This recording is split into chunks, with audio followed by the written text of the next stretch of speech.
రోజు మీరు చూస్తున్నారు కదా, ఈ పరిచర్యను ఎంతగా ప్రవహించే రీతిగా దేవుడు అభివృద్ధిని అనుగ్రహిస్తున్నాడు.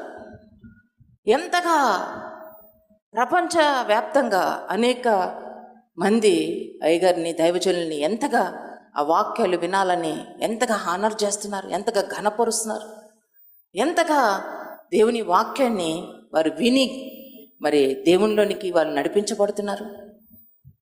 ఇంత ఆశీర్వాదము మనకి రావాలంటే మనం ఏం చేయాలా? తగ్గింపుతో దీనత్వాన్ని కనపరిచి దేవుని మాటకు విధేయత కనపరచాలా. ఈరోజు పురుషులు ఒక నిర్ణయం తీసుకోవాలా. నీ భార్య నీ సొత్తు నీ చేతుల్లో ఉంది, నీ బిడ్డలు నీ చేతుల్లో ఉన్నారు, కుటుంబము నీది, అధికారి నువ్వు, క్రీస్తు నీకు శిరస్సుగా ఉన్నాడు పురుషునికే. నీవేం చేయబోతున్నావు? నీ బిడ్డలను, నీ భార్యని ప్రభు కోసం నిలబెట్టుకోబోతున్నావా? ప్రభు కోసం సేవ చేసే విధముగా మలుచుకోబోతున్నావా? దేవుడిచ్చిన దాన్ని మళ్ళా ప్రభు కోసం మనం ప్రతిష్ఠిస్తే అది ఎంత శ్రేష్టం అంటే, ఎప్పుడు దైవజనులు ఒక మాట అంటూ ఉంటారు, నేను నా ఇంటి వారు యెహోవాను సేవించేదమా. మేము నలుగురము కూడా దేవునికి ప్రతిష్ఠించబడిన వారము, పరిచర్య చేస్తూ ఉన్నాం.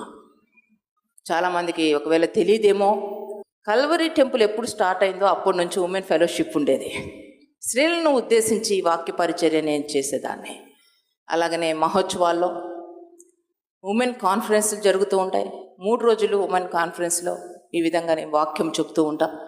అనేక మందిని ఆత్మీకంగా బలపరుస్తూ ముందుకు సాగుతున్నా. సునేత్రి సతీష్ గారు అనే యూట్యూబ్ ఛానల్ ఉంది, అందులో వాక్యాలు ఉన్నాయి కనుక మీరు ఆ వాక్యాలు వినవచ్చు.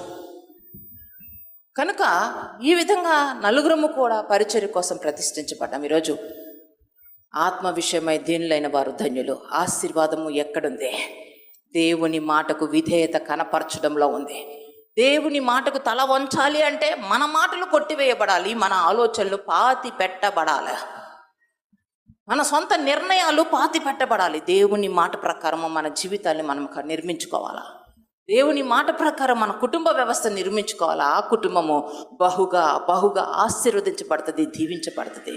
కల్వరీ టెంపుల్ అంటే మీ అందరికీ చాలా ఇష్టం. దైవజనులైన సతీష్ కుమార్ గారు అంటే మీకు అందరికీ చాలా ఇష్టం.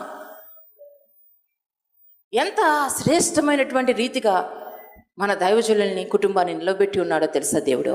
ప్రపంచవ్యాప్తంగా 2వ స్థానములో అతిపెద్ద మందిరంగా మన యొక్క కల్వరీ టెంపుల్ ఉంది. దేవునికి మహిమ కలుగును గాక. భారతదేశానికే ఒక ఘనత అండి. భారతదేశానికే కల్వరీ టెంపుల్ ఘనతగా, మహిమకరంగా దేవుడు నిలబెట్టుకు ఉన్నాడు. సమస్త మహిమ, ఘనత, ప్రభావములు యేసయ్యకి చెల్లును గాక. ఎలా సాధ్యమైంది? తగ్గించుకొని దేవుని మాటకు విధేయత కనపరిస్తే సాధ్యమైంది. గొప్పవాళ్ళు గొప్పగా నిలబడ్డారు అంటే ఇంకా ఏ దొంగదారులు లేవు. ఒకటే ఒక దారి ఉంది, అది దేవుడే మార్గంగా ఎంచుకోవాలా. యేసయ్య చెప్తున్నాడు, నేనే మార్గము, సత్యము, జీవమునై ఉన్నాను. యేసయ్య మాటలు మనం మార్గంగా ఎంచుకోవాలా. ఆ సత్యాన్ని మనం మార్గంగా ఎంచుకోవాలా. నిత్య జీవానికి వారసులుగా మలచబడాలా. మీ జీవితాల్లో మీరు బహుగా ఆశీర్వదించబడాలనేది దైవజనురాలుగా, ఆత్మీయ తల్లిగా నా ఉద్దేశం. మీరు ఆశీర్వదించబడాలా, మీరు బహుగా దీవించబడాలా, మీ బిడ్డలు ఉన్నతమైన స్థితిలోనికి రావాలా. భారతదేశానికే మీ బిడ్డలు ఒక ఉన్నతమైనటువంటి వ్యక్తిత్వం కలిగిన వారు, మనం ఉన్నతమైనటువంటి ఆశీర్వదించబడిన వారిగా గుర్తించబడాలనేది మా ఉద్దేశం. అయితే ఏం చేయాలా? ఉన్న పాటున మీ కుటుంబాలు ప్రభువుకి సమర్పించుకోండి. మీ బిడ్డలను దేవునికి సమర్పించుకోండి. మీ కుటుంబాలని దేవుని ప్రేమ చేత నింపుకోండి. దేవుని మాటకు విధేయత కనపరిచే కుటుంబాలుగా సిద్ధపరచుకోండి.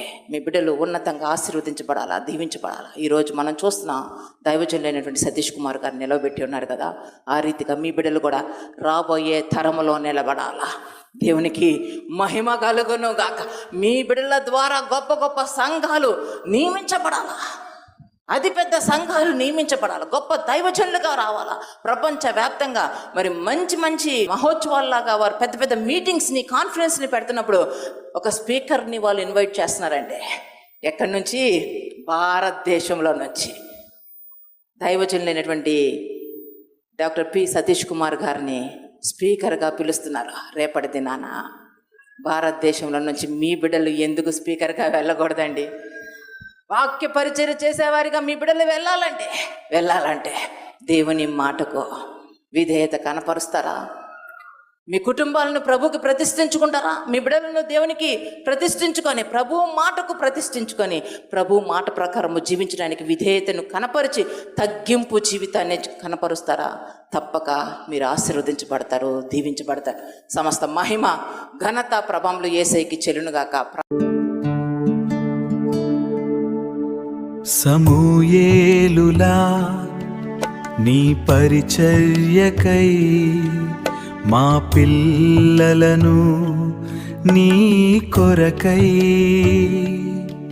ప్రార్థనలో పరిశుద్ధతతో పెంచాలని నీ జ్ఞానమునకై వేడుకుంటున్నాము యేసయ్యా.